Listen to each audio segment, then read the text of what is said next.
Introduce you, Erik Koldenhof.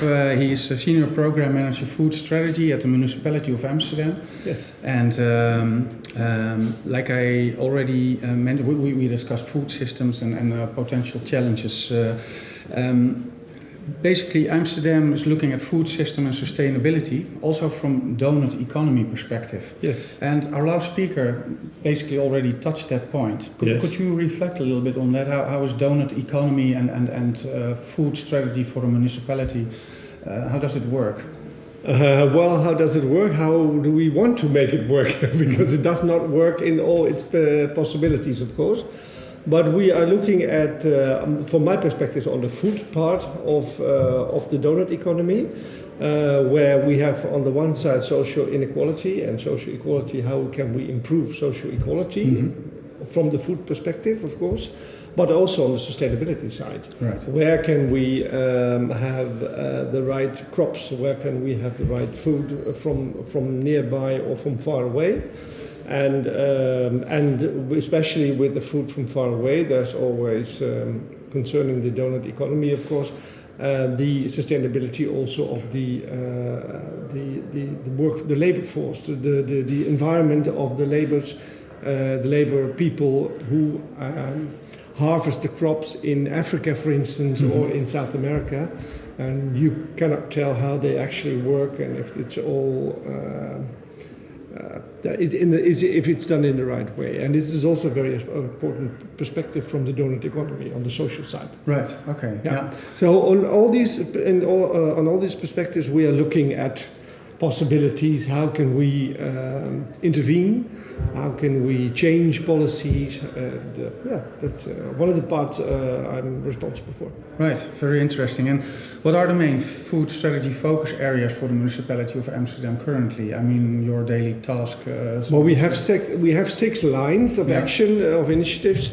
But not all of them have the same focus yet. We intend to give them the right focus when needed, of course. But one of the most important ones is the social importance of growing food together, for instance. So this is also not only for making a production where the city can live on, but it's more important that people grow food together, and because to prevent loneliness, but also to get the idea where does your food come from. Right. For instance, space in the city, of course, is limited, so it's very difficult to find places where you can have people take their own initiatives.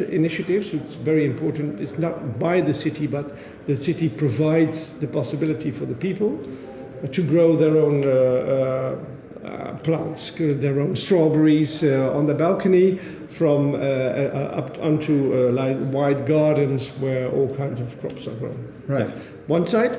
The second one is, of course, the health matter, because many people are getting fatter and fatter and living unhealthier and unhealthier. How can we change that? And in that perspective, we're looking mainly at the children, so because you have to start early. Right. Let's say really from baby onwards up to about 16, 17.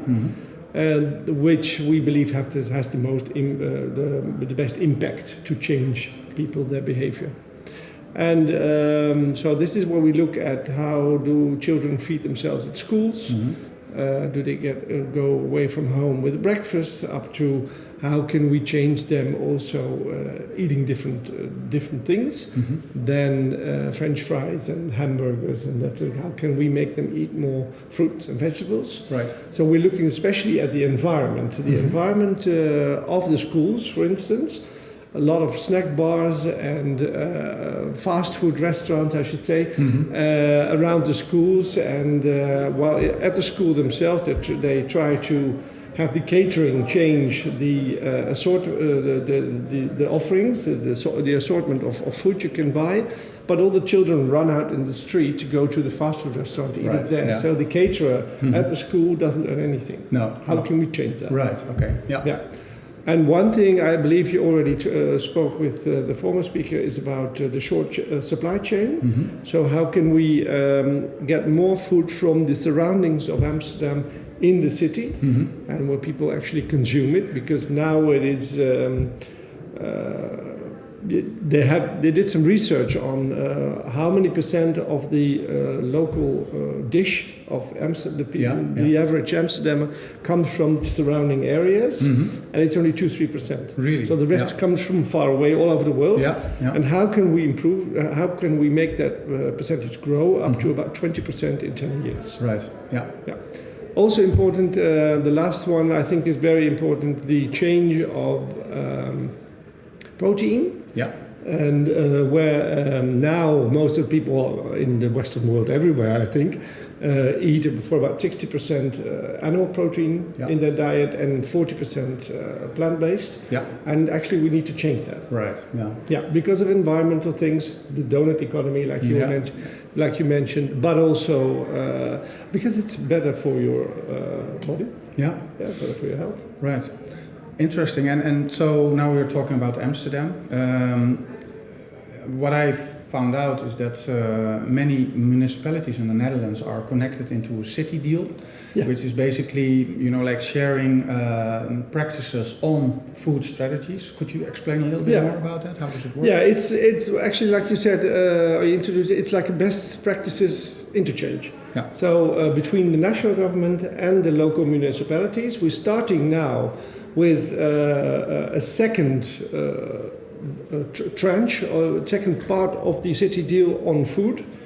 The first program was 4 years ago, we started, and then looking especially at the health and food environment, like I was telling about schools and how can we change that, do we have any regulation on that? On the local municipality scale, and unfortunately we don't. So it's very difficult to change that if you don't have the means. Right. Yeah. And now the second city deal, together with the national government again, and with Almere, but also with Amsterdam, Utrecht, Rotterdam, Ede, Food Valley, actually I should say, because there's many more municipalities connected with each other. And we are looking at three parts, the health environment, the food and health environment. Also, how can we change the culture and the behavior on food, and, on eating, actually. What do you eat? What is normal to present at a feast, on a party, a Remembrance Day?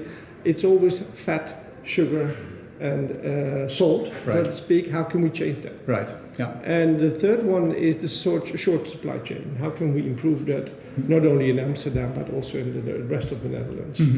We're working now with 5 municipalities, but trying to expand in the next few months. Right. Interesting. Yeah.